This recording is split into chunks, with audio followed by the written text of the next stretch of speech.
بسم الله الرحمن الرحيم ولا تقولوا لمن يقتل في سبيل الله أموات بل أحياء صدق يا رب العالمين إن الله وملائكته يصلون على النبي يا أيها الذين آمنوا صلوا عليه وسلموا تسليما بلغ العلا بكماله كشف الدجى بجماله حسنت جميع خصاله بلغ العلا بکمالہ کشف الدجى بجمالہ حسنت جمیع خصالہ۔ اللہ رب العزت جل مجدہ الکریم کا احسان ہے کہ اس نے ہم سبھی کو اپنا اور اپنے محبوب بندوں کا ذکر خیر کرنے کی توفیق عطا فرمائی۔ اللہ تعالی ہم سبھی کا مل بیٹھنا اپنی بلند اور پاک بارگاہ میں قبول و منظور فرمائے اور ان نشستوں کو بروز محشر ہم سبھی کے لیے ذریعہ نجات بنائے۔ قرآن مجید کی ایک آیت مقدسہ کا ایک حصہ تلاوت کیا ہے۔ اللہ رب العزت کے لاریب کلام نے ارشاد باری تعالیٰ ہے کہ جو لوگ اللہ کی بارگاہ میں شہید ہو جائیں ان کو مردہ نہ کہو۔ قرآن کی یہ آیت کہتی ہے کہ ہر شہید زندہ ہے۔ قرآن کریم کی اس آیت نے اللہ کی بارگاہ میں عرض کی مالک و مولا ہر شہید زندہ ہے، اس کی گواہی میں دیتی ہوں، لیکن کوئی شہید بھی تو ایسا ہونا جو یہ بتائے کہ قرآن سچا ہے۔ آج تک میں بتاتی آ رہی ہوں کہ جو شہید ہو جائے وہ زندہ ہے، لیکن کوئی شہید بھی تو ایسا ہونا جو شہید ہونے کے بعد بتائے کہ وہ زندہ بھی ہے اور قرآن سچا بھی ہے۔ دوسری طرف میرے رسول کریم صلی اللہ علیہ وسلم کا فرمان ہے کہ میری آل اور قرآن یہ ہمیشہ ایک ساتھ رہیں گے یہاں تک کہ حوض کوثر پہ میرے پاس آئیں گے۔ میری اولاد اور قرآن کبھی جدا نہیں ہوں گے۔ اب قرآن کی آیت کا یہ دعویٰ ہے کہ اے اللہ ہر شہید زندہ ہے، اس کی گواہی میں نے دی ہے، لیکن کوئی ایک شہید بھی تو ایسا ہونا جو یہ بتائے کہ وہ زندہ بھی ہے اور قرآن سچا بھی ہے۔ امام حسین تک جتنے شہید ہوئے قرآن کی آیت نے کہا کہ شہید زندہ ہے، اور حسین کے کٹے ہوئے سر نے بتایا کہ شہید زندہ بھی ہے، رب کا قرآن سچا بھی ہے۔ نعرہ تکبیر، نعرہ رسالت، نعرہ حیدری۔ تو رسول کریم صلی اللہ علیہ وسلم کا فرمان ہے کہ میری اولاد اور قرآن کبھی جدا نہیں ہوں گے، اور یہ دونوں حوض کوثر پہ اکٹھے میرے پاس آئیں گے۔ اب سوال یہ پیدا ہوتا ہے کہ قرآن کے ہوتے ہوئے اولاد کا دامن تھامنے کی ضرورت کیوں پیش آئی؟ تو یہ ہے کہ قرآن ایک تھیوری ہے، اور اگر پریکٹیکل دیکھنا ہے تو وہ حسین ابن علی ہے۔ حضرت جنید بغدادی رحمۃ اللہ علیہ نے اپنے مرید کو ایک صندوق دیا اور کہا کہ یہ میرا راز ہے، اس کو جا کر دجلہ کی لہروں میں بہا دو، اور وعدہ کرو کہ رستے میں کھول کر نہیں دیکھو گے کہ اس کے اندر کیا ہے۔ سچا مرید وہی ہوتا ہے، سچا شاگرد وہی ہوتا ہے جو استاد اور شیخ کے راز کی حفاظت کرے۔ جو شیخ کے راز کی یا استاد کے راز کی حفاظت نہ کر سکے وہ سچا نہیں ہوتا۔ اب جنید بغدادی نے اس کو یہ نصیحت کی کہ رستے میں کھول کر نہیں دیکھنا کہ اس کے اندر کیا ہے، اور اس کو جا کے دجلہ کی لہروں میں بہا دو۔ مرید نے صندوق لیا اور جب اس کو دجلہ کی لہروں میں رکھا تو دریا نے خود اس کے لیے رستہ بنانا شروع کر دیا، اور وہ صندوق جو تھا وہ دجلہ کی لہروں میں چلا گیا، اس کی تہ میں چلا گیا۔ اب مرید نے یہ عجیب و غریب منظر دیکھا تو واپسی پلٹا تو کہنے لگا حضور آپ سے وعدہ کیا تھا کہ کھول کر نہیں دیکھوں گا، میں نے وعدے کی پاسداری کی ہے، وعدہ وفا کیا ہے، اور میں نے کھول کر نہیں دیکھا کہ اس کے اندر کیا ہے، لیکن جو منظر میں دیکھ کر آیا ہوں جب تک اس کی حقیقت معلوم نہیں کروں گا تب تک دل کو قرار بھی نہیں آئے گا، تو آپ بتائیں کہ اس صندوق کے اندر کیا تھا؟ جنید بغدادی فرمانے لگے جو تو دیکھ آیا ہے جب تک بتاؤں گا نہیں تجھے سکون نہیں ملے گا۔ سن، میں نے 12 سال لگا کہ تصوف کے موضوع پہ ایک کتاب لکھی تھی، پھر 12 سال لگا کہ اس کی کانٹ چھانٹ کی کہ کہیں کوئی جملہ خلاف شریعت تو نہیں ہے۔ 12 سال میں کتاب لکھی، پھر 12 سال کانٹ چھانٹ کی، پھر 12 سال صرف یہ سوچتا رہا کہ اس کتاب کو امت کے سامنے پیش کروں کہ نہ کروں۔ آج 36 برس بیت گئے تو آج جنید بغدادی نے یہ فیصلہ کیا ہے کہ اللہ کا قرآن ہوتے ہوئے جنید کی کسی کتاب کی حاجت ہی نہیں ہے۔ اللہ کا قرآن ہی امت کے لیے اتنا کافی ہے کہ جنید کی کسی تصوف کی کتاب کی حاجت نہیں ہے۔ تو رسول کریم صلی اللہ علیہ وسلم نے فرمایا تھا انا تارکن فی الثقلین، میں تم میں دو چیزیں چھوڑ کے جا رہا ہوں، ایک کتاب اللہ ہے، دوسری میری اولاد ہے، دونوں کا دامن تھام لوگے کبھی گمراہ نہیں ہوگے۔ پرانے وقتوں میں جب سفر ہوتا تھا تو سفر کرنے کا انداز ہی ہوتا تھا کہ لوگ، کیونکہ اس وقت ہوائی سفر نہیں ہوتا تھا، سمندر کے ذریعے ایک ملک سے دوسرے ملک میں سفر کیا جاتا تھا۔ تو جو سمندر کے ذریعے سفر ہوتا تھا اس کا طریقہ کار یہ ہوتا تھا کہ انسان کشتی میں سوار ہوتا تھا۔ اب جب انسان سمندر کے درمیان میں جاتا ہے تو وہ جس طرف بھی نگاہ دوڑاتا ہے اس کو صرف اور صرف پانی نظر آتا ہے۔ اب اس کو نہیں معلوم کہ کون سا ملک، کون سا شہر کس طرف ہے، تو اس کو اپنی منزل تلاش کرنے کے لیے ستاروں سے رہنمائی لینی پڑتی تھی۔ اس علم کو علم النجوم یعنی ستاروں کا علم بھی کہا جاتا ہے۔ اب سفر کرنے کا طریقہ کار یہ تھا کہ کشتی میں سوار ہونا پڑتا تھا اور ستاروں سے رہنمائی لینی پڑتی تھی، پھر بندے کو اس کی منزل ملتی تھی۔ اب اگر کوئی شخص یہ کہے کہ میں نے سفر تو کرنا ہے، منزل پہ تو جانا ہے، لیکن میں کشتی میں سوار نہیں ہوں گا، تو وہ یقیناً ڈوب کے مرے گا۔ اور اگر کوئی شخص اٹھے اور وہ یہ کہے کہ میں کشتی میں تو سوار ہو گیا ہوں لیکن میں ستاروں سے رہنمائی نہیں لوں گا، تو وہ ساری رات پانی میں چکر کاٹتا رہے گا لیکن منزل تک نہیں پہنچے گا۔ تو خلاصہ کلام یہ ہوا کہ جس کو منزل چاہیے اس کو کشتی میں سوار بھی ہونا پڑے گا اور ستاروں سے رہنمائی بھی لینی پڑے گی۔ کسی ایک کو بھی چھوڑے گا تو منزل نہیں ملے گی۔ اب اس فلسفے کو ذہن میں رکھیں اور حدیث پاک سنیں۔ میرے نبی پاک صلی اللہ علیہ وسلم نے فرمایا کہ میری اہل بیت کشتی نوح کی مثل ہے، جو اس میں سوار ہوگا وہ نجات پائے گا، جو نہیں سوار ہوگا وہ ہلاک ہو جائے گا۔ نوح علیہ السلام نے جو کشتی تیار کی تھی وہ 1200 ہاتھ لمبی تھی اور 300 ہاتھ چوڑی تھی، اور وہ کشتی 3 منزلوں میں ڈیوائیڈ تھی۔ ایک منزل پہ جانور تھے، دوسرے پہ پرندے تھے، تیسری پر انسان تھے۔ جو اس کشتی میں سوار ہوا تھا بس اسی کو نجات ملی تھی، باقی پوری زمین کو برابر کر دیا گیا تھا۔ یہ جو خانہ کعبہ آج ہم دیکھتے ہیں، طوفان نوح کے وقت اس کعبۃ اللہ کو بھی آسمانوں کی طرف اٹھا لیا گیا تھا، اور طوفان نوح کے بعد ابراہیم اور اسماعیل علیہ السلام نے اس کی دوبارہ بنیاد رکھی تھی۔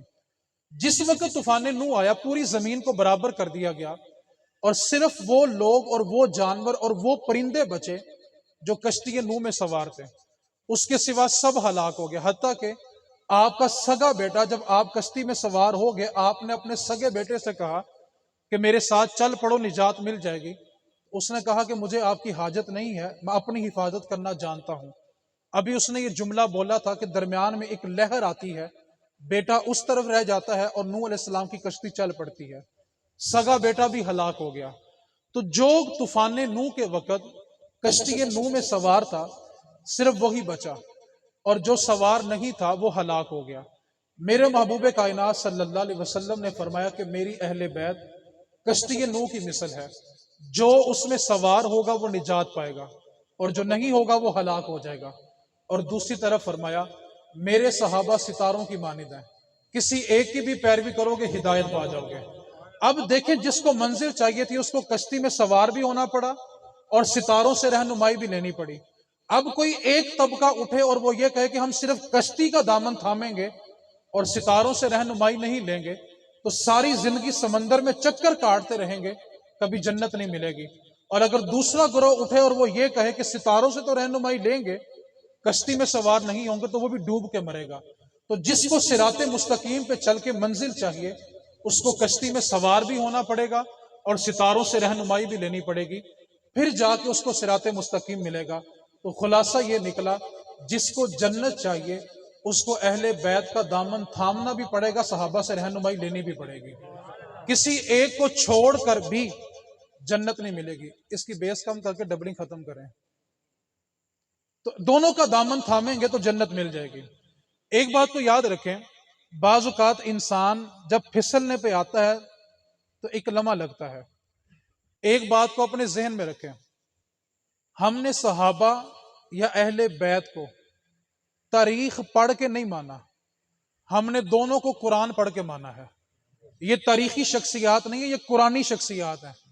کوئی مورخ کچھ بھی لکھے، جب اللہ نے کہہ دیا رضی اللہ عنہم ورضوا عنہ، اللہ ان سے راضی ہے، وہ اپنے رب سے راضی ہیں، تو تو جن سے رب راضی ہو جائے تاریخ جو مرضی کہتی پڑے. ہم نے تو تاریخ پڑھ کے صحابہ کو ماننا ہی نہیں ہے، ہم نے تو صحابہ کو اللہ کا قرآن پڑھ کے مانا ہے. یہ تاریخی شخصیات نہیں، یہ قرآنی شخصیات ہیں. آج لوگ تاریخ کے پیچھے چلے اور گمراہ ہو گئے، جب قرآن کا ایک لفظ وَكُلًّا وَعَدَ اللَّهُ الْحُسْنَى، اللہ نے سب سے جنت کا وعدہ فرما لیا ہے. تو جب سب نے جانا جنت میں ہے تو لوگ تاریخ پڑھ کے الجھ گئے، اور جو بچنا چاہتا ہے وہ قرآن کے اوپر اپنی آنکھوں کو بند کر لے. کیونکہ اسلامی لٹریچر کے اندر قرآن ایک واحد کتاب ہے جس کے اوپر کوئی اختلاف نہیں کر سکتا. اس کے سوا کوئی کتاب ایسی نہیں ہے جس پر اختلاف نہیں ہو سکتا. تو قرآن بتاتا ہے کہ صحابہ اور اہل بیت جنتی ہیں. آپ اس دور کے اندر اگر اپنا عقیدہ بچانا چاہتے ہیں تو وہ عقیدہ یہ ہے کہ میرے نبی پاک کی اہل بیت جنت کی مالک ہے اور میرے نبی کا ہر صحابی جنتی ہے. بس بات ختم ہو گئی. ایک مالک ہیں اور ایک جنتی ہیں. حضرت حذیفہ بن یمان فرماتے ہیں کہ میں مغرب کی نماز پڑھنے کے لیے اپنے گھر سے نکلنے لگا تو والدہ نے پوچھا حذیفہ کدھر جا رہے ہو؟ عرض کی اماں جی مغرب کی نماز پڑھنے رسول کریم کے پاس جا رہا ہوں. اماں جی کہنے لگی حذیفہ اگر نبی پاک سے ملاقات ہو نا تو ان سے میری بخشش کی دعا کرا کے آنا اور ان سے کہنا کہ دعا کریں اللہ حذیفہ کی ماں کو بخش دے. حذیفہ بن یمان فرماتے ہیں کہ میں نے اپنی اماں سے وعدہ کر لیا کہ اماں دعا کراؤں گا تو لوٹوں گا. کہتے میں نے مغرب کی نماز رسول کریم کی ابتدا میں پڑھی اور حضور کے گھر کچھ مہمان آئے ہوئے تھے. حضور نے جیسے ہی مغرب کے فرض پڑھائے فوراً اپنے حجرے میں چلے گئے اور ملاقات کا موقع نہیں ملا. اب ایک طرف ماں سے وعدہ کیا ہوا تھا، ایک طرف حضور سے ملاقات ہی نہیں ہوئی. کہتے میں انتظار میں بیٹھ گیا کہ ابھی حضور پلٹ آئیں گے تو میں دعا کرا کے چلا جاؤں گا. کہتے ہیں اتنے میں عشاء کی اذان ہوگی لیکن رسول کریم تشریف نہیں لائے. جب عشاء کی جماعت کا وقت ہوا تو نبی پاک صلی اللہ علیہ وسلم نے اپنے حجرے نور کا پردہ اٹھایا اور آپ مصلی رسول پہ جلوہ گر ہوئے. اب رسول کریم نے عشاء کے فرض پڑھائے پھر اپنے حجرے کی طرف چل پڑے. اب میں نے والدہ سے وعدہ کیا تھا کہ دعا کراؤں گا تو پلٹوں گا. اب حضور عشاء پڑھا کے چلے گئے تو فجر میں آئیں گے تو میں حضور کے پیچھے پیچھے چلنے لگا. حضور آگے آگے ہیں. حذیفہ کہتے میں حضور کے پیچھے پیچھے ہوں. حضور نے مڑ کے نہیں دیکھا، حضور آگے آگے چل رہے ہیں. چہرہ انور کو پھیرا نہیں ہے. آگے چلتے چلتے فرمایا میرے پیچھے کون ہے؟ حذیفہ آ رہا ہے. میرے پیچھے کون ہے؟ حذیفہ آ رہا ہے. عرض کی آقا میں حذیفہ. اب رسول کریم کا اگلا جملہ سنیں. میرے محبوب کائنات نے چہرہ نہیں پھیرا. نبی پاک صلی اللہ علیہ وسلم نے فرمایا حذیفہ اللہ تیری اور تیری ماں کی بخشش فرمائے، بتا کس کام کے لیے آیا ہے؟ اللہ تجھے بھی بخش دے، تیری ماں کو بخشے، بتا کام کیا آیا ہے؟ کہتے میری حیرت کی انتہا نہیں رہی. جو لینے آیا تھا بن مانگے اتنا عطا کیا. ٹھیک ہے، یہ بارگاہ مستفوی ہے. یہاں عقل کے پیمانے نہیں چلتے، یہاں عشق کے پیمانے چلتے ہیں. کیونکہ سنار کا جو ترازو ہوتا ہے نا اس پہ تولے اور ماشے تولے جاتے ہیں، ٹن اور من نہیں تولے جاتے. اگر سنار کا ترازو کہے کہ میں نے ٹن اور من کو تولنا ہے تو سنار کا ترازو ٹوٹ جائے گا، کیونکہ اس کی اوقات نہیں ہے. اس کی اوقات یہ ہے کہ وہ تولے اور ماشے تولے. اسی طرح آپ کی اور میری عقل ایک دوسرے کو تولے. آپ مجھے تولیں، میں آپ کو تولوں تو سمجھ آتی ہے. ہماری عقلوں کی یہ اوقات نہیں ہے کہ ہم مصطفیٰ کی ذات کو تولیں. عقل کی اوقات ہی کیا ہے کہ وہ صحابہ کو تولے. ہم تولے اور ماشے تولیں تو عقل ٹھیک رہے گی. اور اگر اس عقل کے اوپر صحابہ اور اہل بیت کو تولنے کی کوشش کی، عقل کا پیمانہ تو ٹوٹے گا، ایمان بھی ضائع کر بیٹھو گے. فرمایا حذیفہ اللہ تیری اور تیری ماں کی بخشش فرمائے، بتا کس کام کے لیے آیا ہے؟ کہتے ہیں حضور جو مانگنا تھا وہ تو آپ نے بن مانگے عطا کیا. اب حذیفہ کہتے ہیں میں دیکھ رہا ہوں حضور کسی سے باتیں کر رہے ہیں، لیکن کس سے باتیں کر رہے ہیں نظر کوئی نہیں آ رہا. جب حضور کی گفتگو مکمل ہوئی میں آگے بڑھا. میں نے کہا آقا آپ کسی سے باتیں کر رہے تھے؟ فرمایا ہاں کر رہا تھا. کہا آقا ادھر تو نظر کوئی نہیں آ رہا، باتیں کس سے کر رہے تھے؟ تو میرے رسول کریم صلی اللہ علیہ وسلم میں حذیفہ ابھی ایک فرشتہ آسمان سے نازل ہوا تھا جو آج سے پہلے کبھی زمین پہ نہیں آیا، اور وہ ایک بڑی خوشخبری دینے کے لیے آیا تھا. میں نے عرض کیا آقا اگر وہ خوشخبری مجھے بتا دیں تو. میرے رسول کریم صلی اللہ علیہ وسلم میں حذیفہ سنو، ابھی جو اللہ نے فرشتہ آسمان سے بھیجا تھا نا وہ یہ خوشخبری دینے کے لیے آیا تھا کہ اے محبوب اللہ نے آپ کے حسن اور حسین کو جنت کا سردار بنا دیا ہے. وہ یہ خوشخبری دینے کے لیے آیا تھا. تو ایک بات کو یاد رکھیں، صحابہ اور اہل بیت تاریخی شخصیات. وہ کون سی شخصیات ہیں؟ قرآنی شخصیت، قرآن پہ ہماری آنکھیں بند ہیں۔ میں یہاں پر ایک جملہ کہا کرتا ہوں، آپ اور میں اگر کسی معاملے میں اختلاف کریں، اور اگر ہم اختلاف صحابہ کی ذات کے بارے میں کریں، سب کا اس بات پر عقیدہ مضبوط ہے، وہ چاہے کسی بھی مسلک سے ہو، کہ نبی کی ساری اہل بیت جنت کی مالک بھی ہے اور نبی کا ہر صحابی جنت میں جائے گا، سب متفق ہے، تو جھگڑا کس بات کا ہے؟ جب سب نے جانا ہی جنت میں ہے۔ اور میں یہاں پر یہ کہتا ہوں کہ جن کے لیے ہم لڑ رہے ہیں نا، وہ سب جنت میں تشریف فرما ہوں گے اور لڑنے والے باہر پھنسے ہوں گے، سب جنت کے مالک ہیں۔ اس وقت گورا جس چیز پر پیسے انویسٹ کر رہا ہے وہ بھلا کیا ہے؟ اب تھوڑی سی میری بات پہ توجہ دیں گے تو میرا سمجھانا تھوڑا آسان ہو جائے گا۔ اگر آپ میری ذات کے بارے میں مشکوک ہو جائیں تو میری ہر بات میں آپ کو شک لگے گا، ایسا ہی ہے؟ کیوں کہ میں مشکوک ہوں۔ میں کسی کی ذات کے بارے میں مشکوک ہو جاؤں، مجھے شک ہو کہ یہ بندہ مشکوک ہے، تو مجھے اس کی ہر بات میں کیا لگے گا؟ شک، کیونکہ میری نظروں میں بندہ کیا ہے؟ اب آپ نے اس جملے پہ توجہ کرنی ہے۔ اس وقت گورا جس چیز پہ پیسے انویسٹ کر رہا ہے وہ بھلا کیا ہے؟ کہ اس امت کو صحابہ اور اہل بیت کے بارے میں مشکوک کیا جائے۔ وہ آپ کے سامنے وہ باتیں نکال کے پیش کر رہا ہے کہ کسی طرح یہ امت ان کے بارے شک میں پڑ جائے۔ اور ایک لمحے کے لیے اس جملے کی گہرائی پہ توجہ کریں، اللہ نہ کرے اگر کوئی بندہ ان کے بارے میں شک میں پڑ گیا تو دین کہاں سے لوگے؟ دین پہنچایا کس نے ہے؟ ہم تک دین آیا کیسے ہے؟ وہ اس وقت ہمارے دین کو مشکوک نہیں کر رہے۔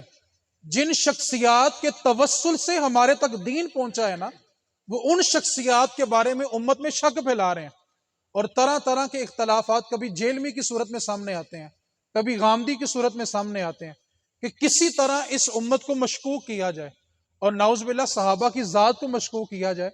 آپ ایک لمحے کے لیے، صرف ایک لمحے کے لیے توجہ کریں، اللہ نہ کرے کسی کو صحابہ کے بارے میں شک پڑ گیا، بتائیں نماز پڑھنے کا طریقہ کس نے بتایا؟ آپ کو اگر میں حدیث کی اہمیت بتاؤں تو شاید آپ کا ایمان اس بات پر مضبوط ہو جائے۔ ایک لمحے کے لیے توجہ کریں، حدیث کیا ہے اور حدیثیں پہنچانے والے کون ہیں؟ صحابہ اور اہل بیت۔ اب اس جملے کی گہرائی پہ توجہ کریں، ہمیں کس نے بتایا کہ قرآن ہے؟ نبی پاک نے بتایا نا کہ یہ قرآن ہے۔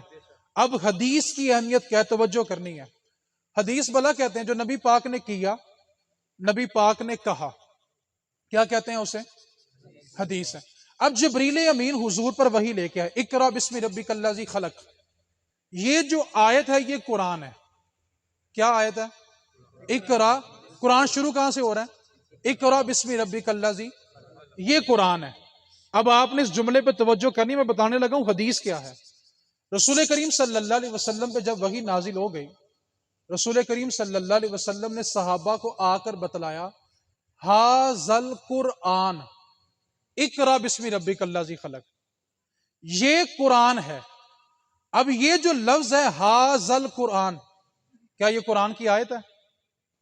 قرآن کہاں سے شروع ہو رہا ہے؟ اقرا سے۔ اس سے پہلے حضور نے کیا کہا؟ ہاذل قرآن، یہ۔ اب یہ جو جملہ یہ حدیث ہے، کیونکہ نبی پاک نے کہا یہ قرآن ہے، اور نبی پاک کا قول کیا ہوتا ہے؟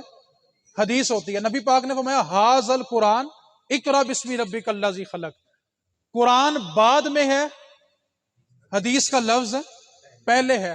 آپ مجھے بتائیں، اگر حدیث کے بارے میں شک ہو جائے تو قرآن کہاں سے مانو گے؟ حدیث کو مانو گے تو قرآن مانا جائے گا۔ کیوں کہ نبی پاک نے پہلے یہ کہا ہے ہاذل قرآن، یہ قرآن ہے۔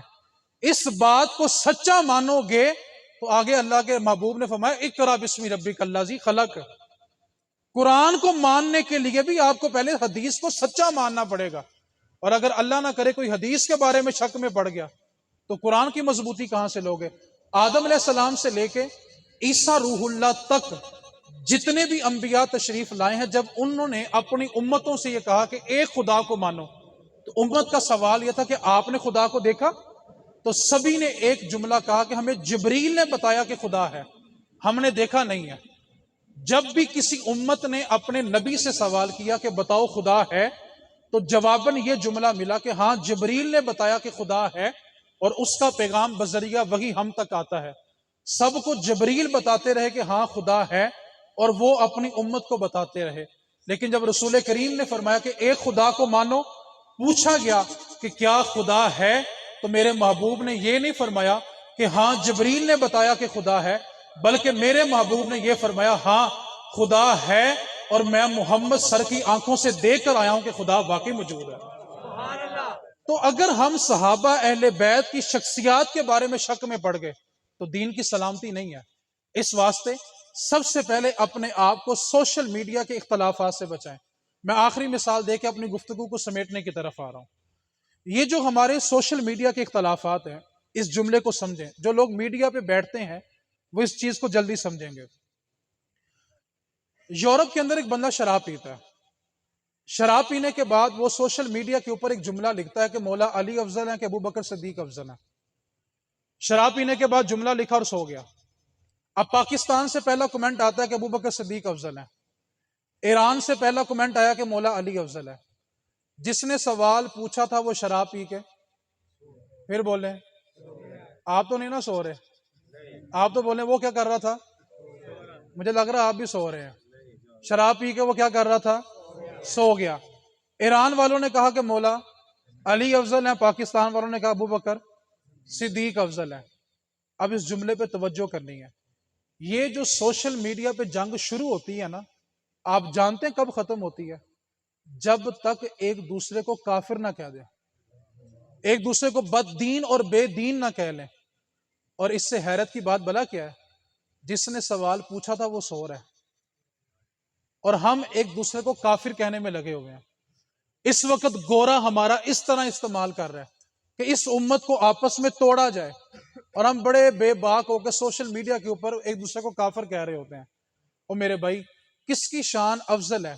ہمارا عقیدہ کہ جناب صدیق سب سے افضل ہے. رسول کریم اور تمام انبیاء کے بعد افضل، سب سے افضل ابو بکر صدیق کی ذات ہے. اور ہمیں یہ اختیار نہیں ہے کہ ہم کسی کی شانوں کو تولیں. سید فیض الحسن شاہ صاحب کے پاس میں ایک شخص آیا، اس کے عقیدے میں کچھ خرابی تھی. تو اس نے آ کے سوال کیا کہ سیدہ فاطمہ زہرا افضل ہیں کہ اماں عائشہ صدیقہ افضل ہے؟ آپ نے جب نگاہ اٹھائی تو سمجھ گئے اس کا سوال کرنے کا مقصد کیا ہے. تو آپ نے فرمایا کہ یار یہ ہماری اوقات نہیں ہے کہ ہم ان کی شانوں کو تولیں. اللہ بے نیاز جس کو مرضی شان دے، ہماری یہ اوقات نہیں ہے کہ ہم ان کی شانوں کو تولیں. اس نے کہا نہیں پیر صحیح کچھ دسو رے صحیح نا. ٹھیک ہے، آج بھی کچھ لوگ بنی اسرائیلی والی نیچر پاتے ہیں. جب تک قید نہ لگے جان چھوٹتی کوئی نہیں ہے ان کی. سوال پہ سوال کر کے رکھتے ہیں. کہا نہیں بتائیں کون افضل ہے؟ تو پیر سید فیض الحسن شاہ صاحب فرمانے لگے دیکھ میں تجھے نا ایک کلیہ بتاتا ہوں، صرف کلیہ بتاؤں گا، لیکن فیصلہ تم نے گھر جا کے کرنا کون افضل ہے. فیصلہ تم نے کرنا، میں فیصلہ نہیں کروں گا. اس نے کہا ٹھیک ہے آپ کلیہ بتائیں، فیصلہ میں خود ہی کر لوں گا. تو میں پھر سن لے، میں صرف کلیہ بتاؤں گا کہ کون افضل ہے، فیصلہ تو نے کرنا ہے کہ کون افضل. اس نے کہا ٹھیک ہے بتائیں. سید فیض الحسن شاہ صاحب فرمانے لگے سن، اگر دیکھیں تو سیدہ زہرا پاک بیٹی ہیں رسول اللہ کی، اور اماں عائشہ بیٹی ہیں صدیق اکبر کی. اب ابو بکر کی بیٹی نبی کی بیٹی سے افضل ہے؟ نہیں ہو سکتی. فرمایا دوسرا پہلو یہ ہے، دوسرا کلیہ یہ ہے، اماں عائشہ زوجہ ہیں رسول اللہ کی، اور زہرا پاک زوجہ ہیں مولا علی کی. اب علی کی بیوی مصطفیٰ کی بیوی سے افضل تو نہیں نہ ہو سکتی. اس نے کہا نتیجہ کیا نکلا؟ کہا وہ تو نے گھر جا کے نکالنا ہے، وہ تو گھر جا کے فیصلہ کریے کہ کون افضل ہے. تو یار ہمیں یہ حیثیت، ہمارا کیا ترازو ہے کہ ہم تولے اور ماشے تولیں، ٹن اور من تولنا یہ ہماری اوقات نہیں ہے. امام حسین علیہ السلام کا جو پیغام ہے صرف اس کو سماعت کر لیں. امام حسین نے 25 حج کیے ہیں، سارے پیدل کیے ہیں. آپ فرائض نماز کے علاوہ 100 نفر روزانہ پڑھتے تھے. اور امام حسین نے فرمایا کبھی بھی میری زندگی میں 3 دن ایسے نہیں گزرے کہ تیسرا دن ختم ہوا ہو اور حسین کا قرآن پورا نہ ہوا ہو. کبھی ایسا نہیں ہوا. آج تو لوگ کہتے ہیں میری نسبت ہی بڑی پکی ہے. میں کہتا ہوں نسبت حسین سے زیادہ کس کی مضبوط تھی، جن کے بارے خود رسول اللہ نے کہا فاطمہ حسن حسین تیرے بیٹے نہیں، مصطفیٰ کے بیٹے ہیں. یار اس سے بڑی بھی کسی کی نسبت کا فائدہ کیا ہے بھلا؟ آپ کی کردار سازی اتنی ستھری ہو کہ لوگ کہیں واقعی یار نسبت والا بندہ ہے. نسبت والے بندے کی عبادات میں اضافہ ہونا چاہیے. نسبت کا مطلب یہ تو نہیں تھا کہ آپ بندہ عبادت کے بغیر چلنا پھرنا شروع کر دے. نسبت عبادت میں اضافہ کرتی ہے.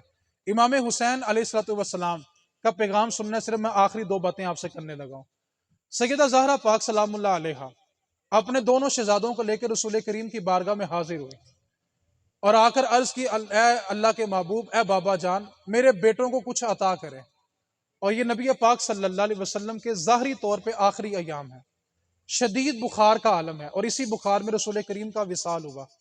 رسول کریم نے دائیں پہلو میں امام حسن کو بٹھایا اور بائیں پہ حسین کو بٹھایا۔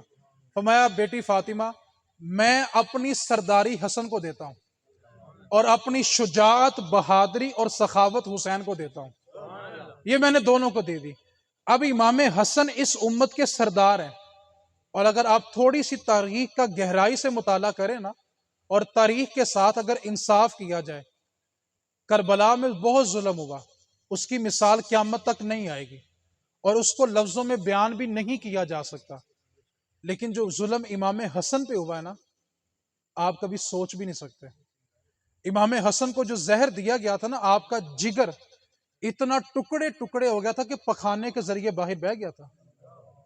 امام حسن کو کئی دفعہ زہر دیا گیا، کربلا میں 5 دن 6 دن پانی بند رہا، زیادہ سے زیادہ دن۔ جس وقت عثمان غنی رضی اللہ تعالی عنہ کو شہید کیا گیا ہے نا، 40 دن تک عثمان غنی کو پانی نہیں دیا گیا۔ اور کون عثمان غنی؟ جو امت کے لیے کنویں خرید خرید کے دیتے رہے، وہ عثمان غنی۔ امام حسین علیہ السلام کو سخاوت ملی۔ سخاوت کا عالم بلا کیا تھا؟ حضور کے غلام ہے زید بن حارثہ، اور ان کے بیٹے ہیں اسامہ بن زید۔ اسامہ بن زید سے حضور اتنا پیار کرتے تھے کہ اماں عائشہ فرماتی کہ ایک دن نبی پاک نے فرمایا، اگر اسامہ لڑکی ہوتی نا تو میں خود اس کے لیے زیور خرید کے لاتا۔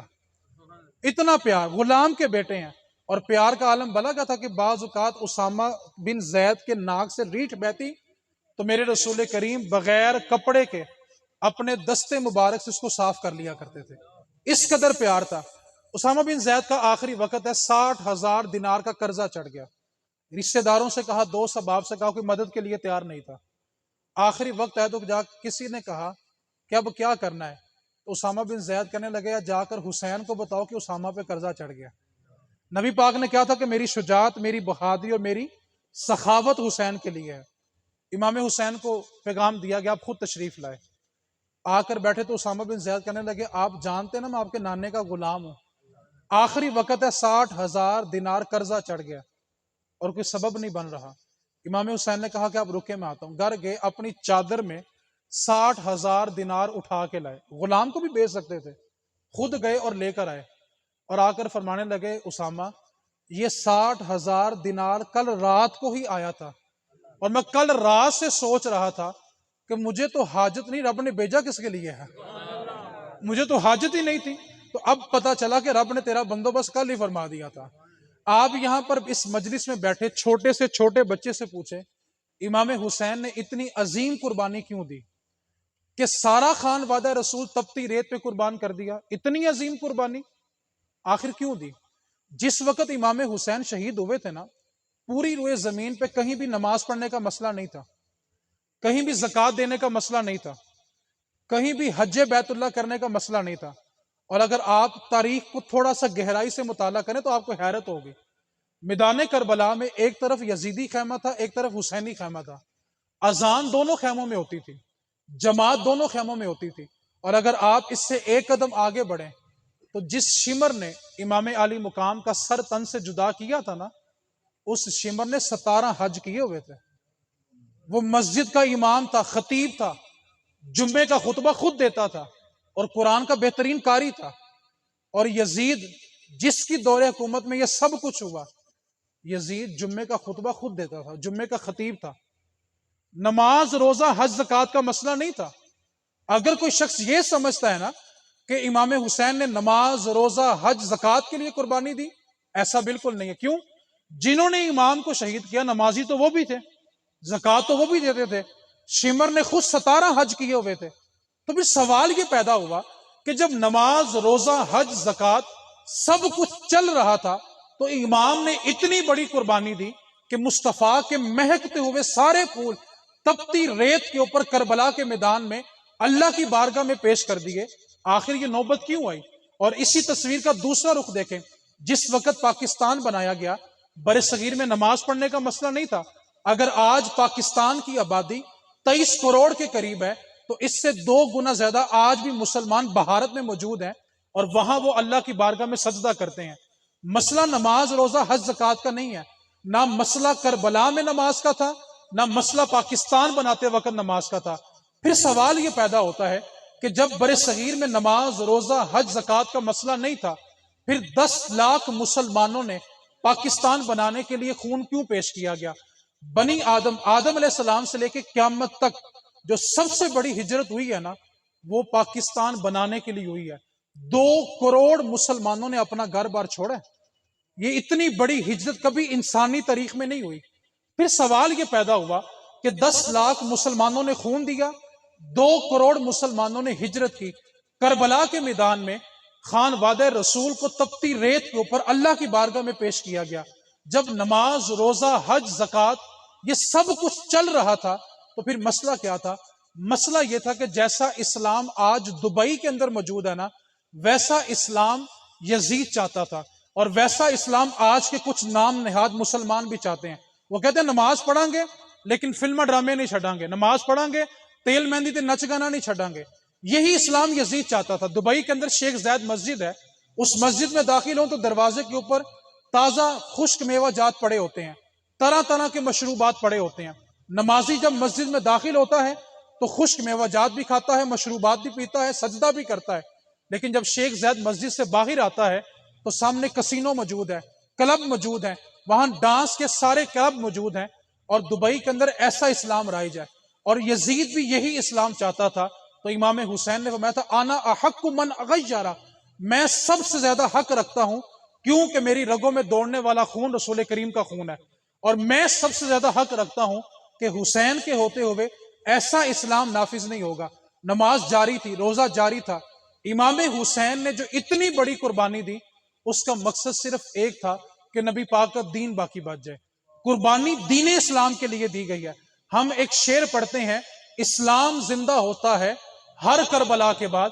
اس شعر کا مفہوم یہ ہے کہ یزید کے 20 بچے تھے، 15 بیٹے تھے اور 5 بیٹیاں تھیں، اور 20 بچے ہونے کے باوجود اس کے 20 بچے بے نسل ہو کے مرے. آگے کسی ایک کی بھی نسل نہیں چلی. کیوں؟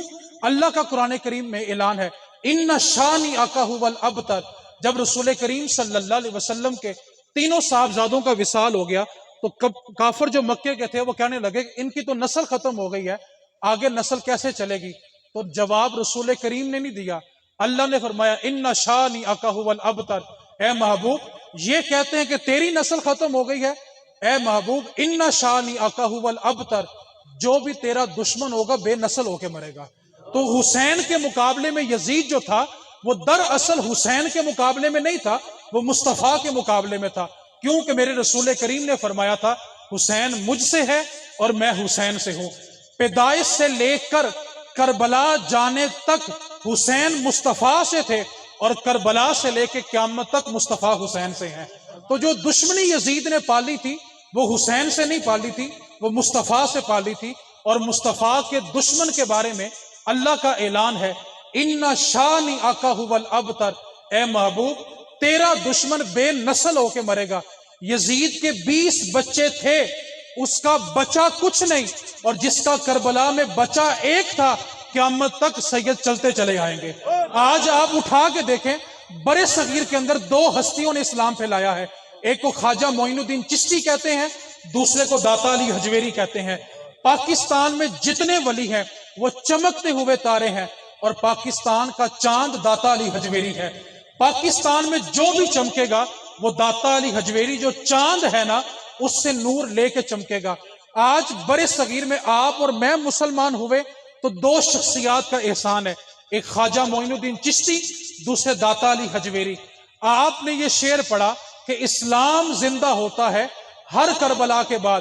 یار جس کے 20 بچے تھے اس کا بچا کچھ نہیں، اور جس کا بچا ہی ایک تھا اس کے بچوں میں خواجہ معین الدین چشتی بھی آئے، داتا علی حجویری بھی آئے، سید بلے شاہ بھی آئے. یار قیامت تک سید آتے رہیں گے.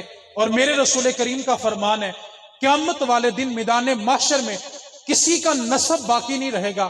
آج آپ کی یا میری کوئی بھی برادری ہے، قیامت والے دن ہم اپنی برادریوں کی پہچان سے نہیں پہچانے جائیں گے. ہر کوئی بنی آدم ہونے کے ناطے پہچانا جائے گا کہ آدم کی اولاد ہے. قیامت والے دن میدان محشر میں کسی کی برادری باقی نہیں ہوگی. اسلام زندہ ہوتا ہے. میرے نبی پاک نے فرمایا کسی کی برادری باقی، قیامت والے دن سید سید ہی ہوگا. میری اولاد ہوگی. تو یہ ہے اسلام زندہ ہوتا ہے ہر کربلا کے. جس کے 20 بچے تھے اس کا بچہ، اور جس کا بچہ ہی ایک تھا، پھر اس کی نسل میں داتا علی اجمیری بھی آئے، خواجہ معین الدین چشتی بھی آئے، سید بلے شاہ بھی آئے، جنہوں نے آ کے ہم جیسوں کو کلمہ پڑھایا.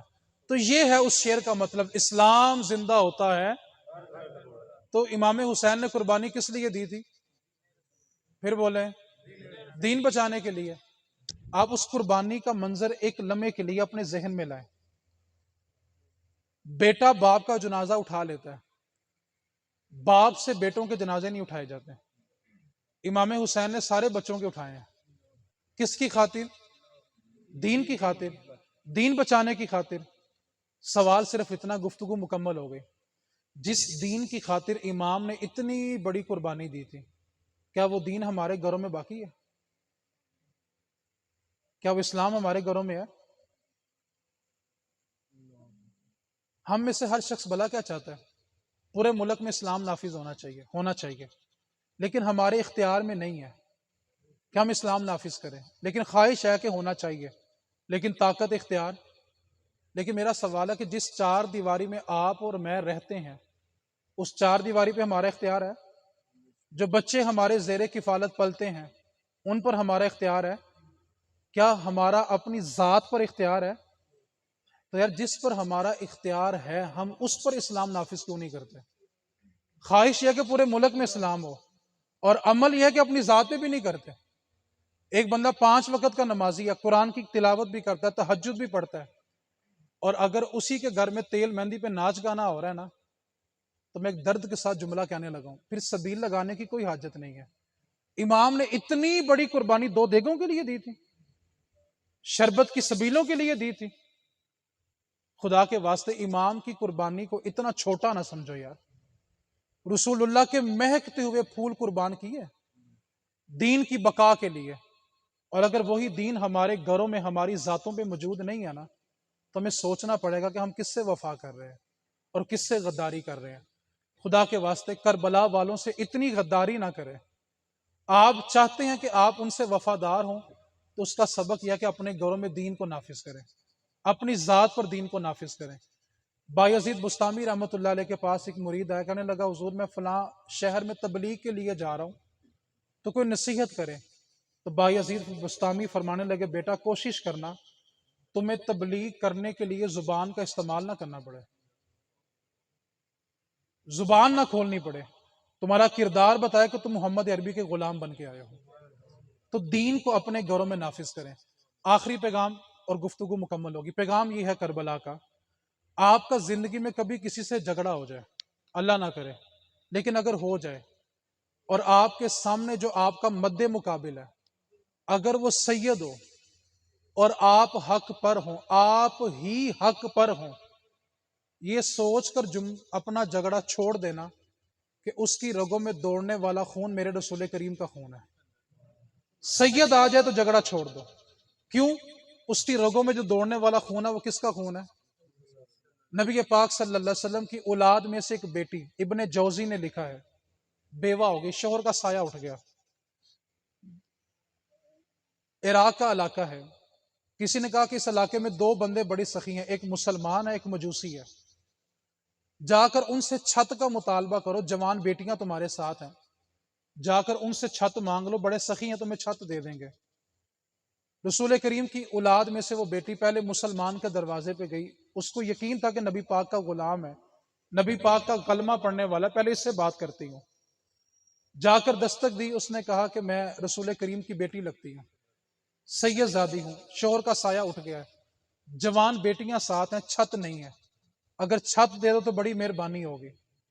اس مسلمان نے جملہ یہ بولا کہ تمہارے پاس کیا دلیل ہے کہ تم رسول کریم کی اولاد ہو؟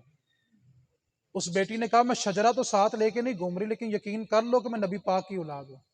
اس نے کہا نہیں پہلے بتاؤ تم کیسے نبی پاک کی اولاد ہو؟ مایوس ہوگی نبی پاک کی بیٹی، مجوسی کے دروازے پہ گئی۔ مایوسی ہے کہ جب مسلمان نے نہیں رکھا تو مجوسی کیا کرے گا؟ جا کر دستک دی، مجوسی باہر آیا، کہا کہ میں مسلمانوں کے نبی کی جو اولاد ہے نا میں اس میں سے ہوں۔ شوہر کا سایہ اٹھ گیا، جوان بیٹیاں ساتھ ہیں، اگر چھت دے دو تو بڑی مہربانی ہوگی۔ مجوسی نے کہا رکم ابھی آتا ہوں۔ گھر گیا، اس نے اپنے گھر کا ایک کمرہ دوبارہ دھویا، خوشبو لگائی، برتنوں کو دھویا، دروازہ کھول کے کہا اب تشریف لائیں، چھت دی، اپنے گھر میں قیام کروایا، رات کو سب سوئے۔ وہ مسلمان جس نے یہ کہا تھا کہ تمہارے پاس کیا دلیل ہے کہ تم نبی پاک کی اولاد ہو، خواب دیکھتا ہے کہ جنت کی سیر کر رہا ہے، سیر کرتے کرتے جنت کا ایک بڑا حسین محل آتا ہے اور دروازے پہ خود رسول کریم کھڑے ہیں۔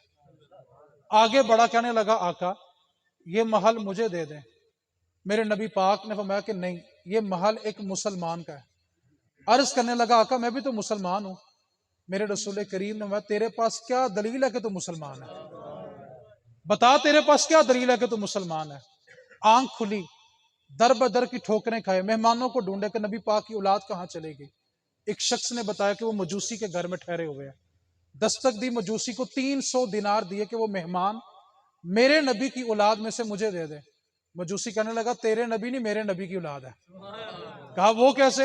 کہا جس محل سے تجھے رات کو روکا گیا ہے نا، مصطفیٰ نے کلمہ پڑھا کے محل مجھے عطا فرما دیا ہے۔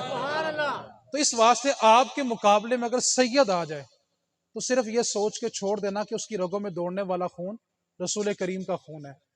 اگر کوئی کسی کے ڈیرے پہ جائے تو بھلا کیا کہتا ہے؟ یار میری خاطر معاف کر دے، میری خاطر چھڑ دیو۔ آپ حدیث پاک سنیں، آپ کا ایمان تازہ ہوگا۔ میرے نبی پاک نے فرمایا اللہ سے پیار اس لیے کرو کہ وہ تمہیں نعمتیں دیتا ہے۔ اللہ سے پیار اس لیے کرو کہ وہ تمہیں، مجھ سے پیار اس لیے کرو کہ میں اس کا محبوب ہوں، اور میری اولاد سے میری خاطر پیار کرو۔ نبی پاک کہہ رہے میری خاطر پیار کرو۔ تو نبی پاک کی اولاد کا دامن تھام کے رکھیں۔ صراط مستقیم وہ ہے کہ کشتی میں سوار بھی ہونا پڑے گا اور ستاروں سے رہنمائی بھی لینی پڑے گی۔ کسی ایک کا بھی دامن چھوڑا تو منزل کبھی نہیں ملے گی۔ جس کے 20 بچے تھے اس کا بچہ، اور جس کا بچہ ہی ایک تھا، قیامت تک نبی پاک کی اولاد چلتی رہے گی۔ اب جس کے جی میں آئے وہ حاصل روشنی کرے، اب جس کے جی میں آئے وہ حاصل روشنی کرے۔ ہم نے تو دل جلا کے سر عام کر دیا، وما علینا الا البلاغ المبین۔ تمامی